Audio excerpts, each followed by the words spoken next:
Your classic cream cheese and sesame bagel. Good morning, everyone. How are you all doing? We are doing the demo for the Montreal-style bagels today. So you might be wondering why it's called Montreal-style. It's very similar to a New York-style bagel where we boil the bagel before baking it.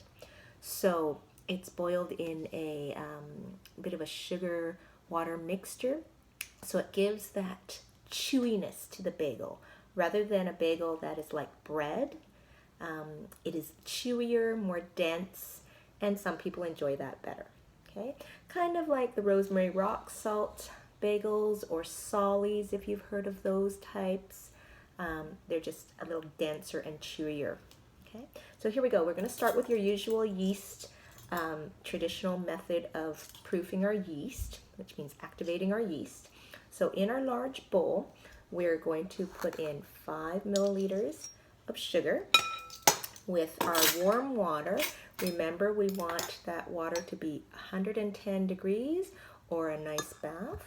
Okay, we're going to put that in there. Right. And you can stir that up a little bit with our mixing spoon or measuring spoon or any spoon. Okay, dissolve that water. Dissolve that sugar in the water, okay, so that it is the food for the yeast. Now we can sprinkle our yeast in. This is active dry yeast. Okay, if you have instant, you do not have to do this step of activating the yeast. Okay, notice I'm sprinkling this yeast all around the surface. Okay, and then we'll let that sit for about 5 to 10 minutes until it gets frothy. Okay, make sure there's no yeast on the top of the bowl. Okay, it's nice and frothy now. It's been about 10 minutes. It took about 10 minutes for me because my room was quite cold. Maybe a little shorter time if the air is warm.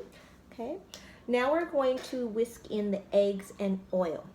So I've got 2 eggs, and if you don't have a whisk, just use a fork. Okay, a fork will do just fine. And we're just gonna put those in. I like to do one at a time just to get it beaten up in there. Okay, so there's your oil, eggs. And I have my oil in here. 2 eggs and 15 milliliters of oil. I'm going to scrape all that oil down. And just whisk that in there. So that it's all mixed well. Now we're going to beat in 500 milliliters of flour. So you can choose to use an electric mixer at this point or just a wooden spoon, but beating vigorously. So you can either just use a wooden spoon or the electric mixer at this point. Okay. So we're going to add some of our flour, about 500 mils.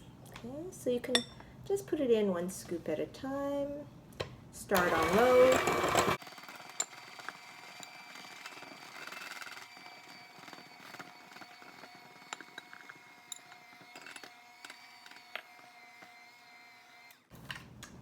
There's about 500 mils of our flour. We're going to add our sugar as well and our salt. Remember, we do need this amount of salt to help control the carbon dioxide output of the yeast. We don't want it to go crazy.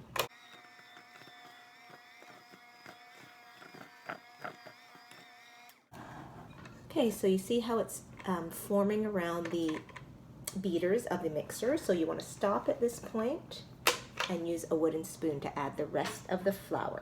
Okay, and we want this dough to remain smooth. So we're going to mix the rest of the flour in until it's a smooth dough.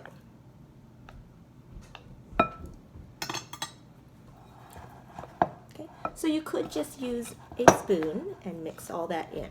Okay, you do not have to have the electric mixer, just makes it a little bit easier.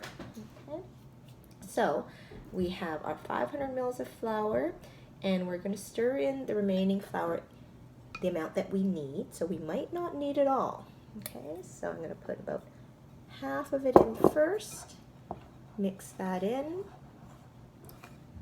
and then see if we need all of the rest. You may not. Still pretty sticky, so I'm going to add a little bit more.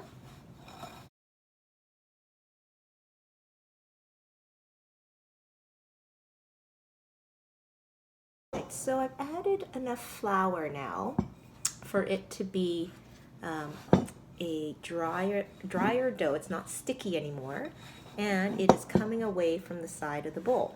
Okay, so what I'm going to do is put it onto a lightly floured surface, and you're going to knead this into a nice smooth elastic dough.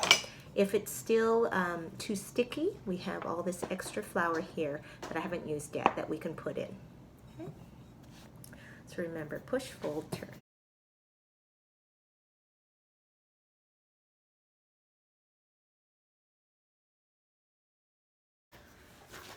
All right, here we are. After about 10 minutes of kneading, I've got a nice smooth ball of dough with the little blisters under the skin. See those little air pockets? Okay, so we want that nice and smooth. And then we're going to put that into a lightly oiled bowl, just a little bit of oil there to coat the bowl. Use that dough and rub that around. And then turn that over so that top is greased. Okay, we'll let that double in size and then we'll do our shape. Okay, here we are. Our dough has doubled in size. I chose a slightly smaller bowl this time, so it is overflowing a little bit. So it's a good thing that I greased the top of the bowl so that this plastic comes off easily. Okay. Now, it says in step number 7 to fold the dough down and divide it into 12 equal pieces. So folding the dough down is very similar to punching it. So very similar, you can just push down into the middle, okay, and fold the edges into itself. Okay, so it's pretty much the same as pushing it, punching it down, but you're just folding the edges to deflate that dough. Okay, we're going to turn that onto a lightly floured surface, and that way we can divide this into 12 equal pieces. Okay. So how we divide this into 12 pieces is I like to just kind of make it into a bit of a log, and you use your bench scraper. Divide that into half. Okay, so we can cut that in half.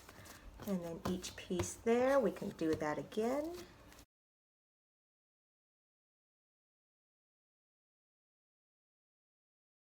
Twelve pieces now. Now the ones that we're not working with, we're going to set aside and put under a tea towel so they don't dry out.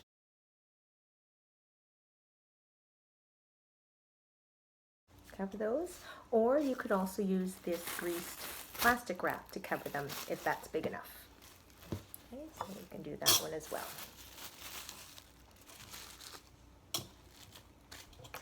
I'll do a combination of both.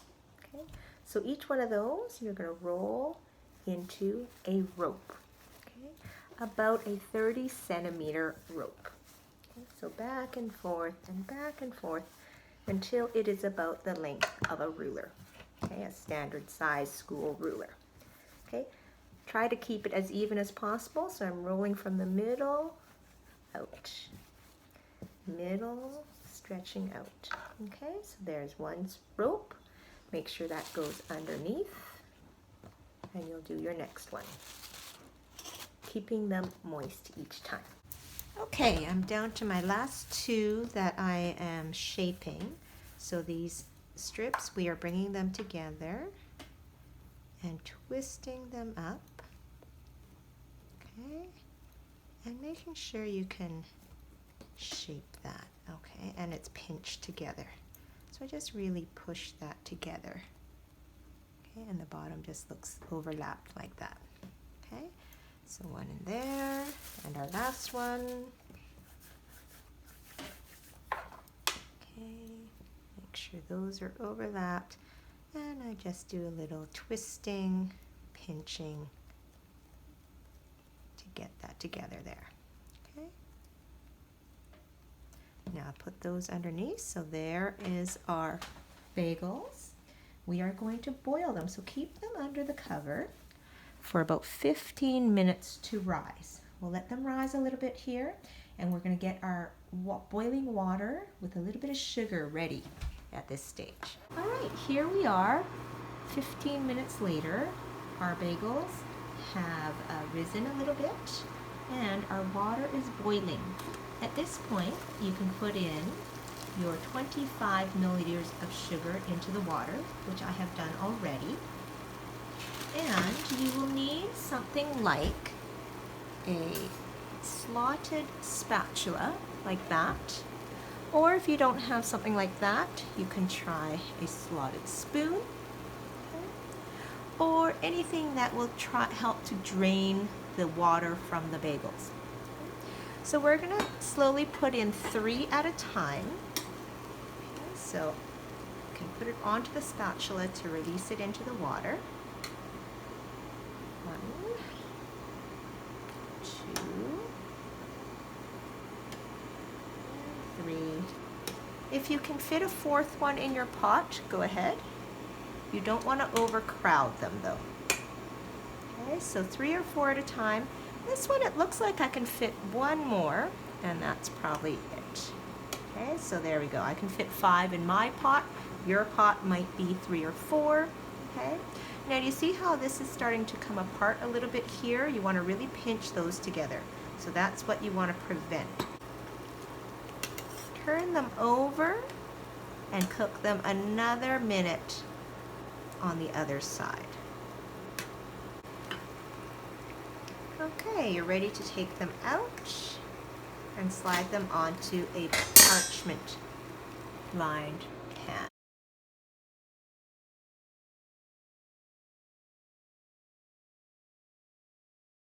All right, there we have our poached bagels. The bagels have been boiled in the water for about a minute. Okay, now we're going to put a glaze on top. So this is just egg white mixed with 15 mils of water. You could just use the egg yolk mixed with 15 mils of water. That's another possibility. Or if you just don't want to waste the egg, you could use the whole egg and beat it up and use that. But you probably won't need all of it. So we'll brush the tops with the egg wash. And then there are 2 ways. You can either just sprinkle this sesame seed or poppy seeds or whatever else you have that you'd like to put on. You could put some cheese on top. Just be careful not to burn the cheese. You could put a little rock salt, rosemary, something like that. Okay, so just brush them. So there's 2 ways. You can either just sprinkle it on just like that, being careful not to get too many on the parchment.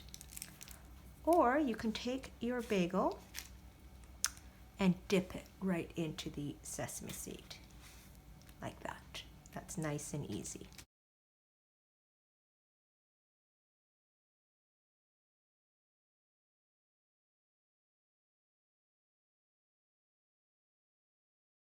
All right, I've glazed all the bagels and coated half of them with sesame, half of them just made plain with a little bit of coarse salt.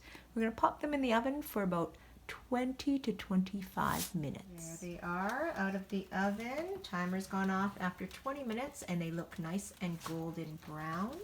Remember, we want to hear a nice tapping, a hollow sound.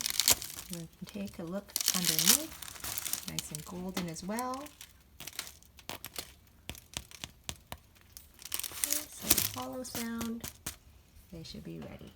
Okay, there's our bagels. Your classic cream cheese and sesame bagel.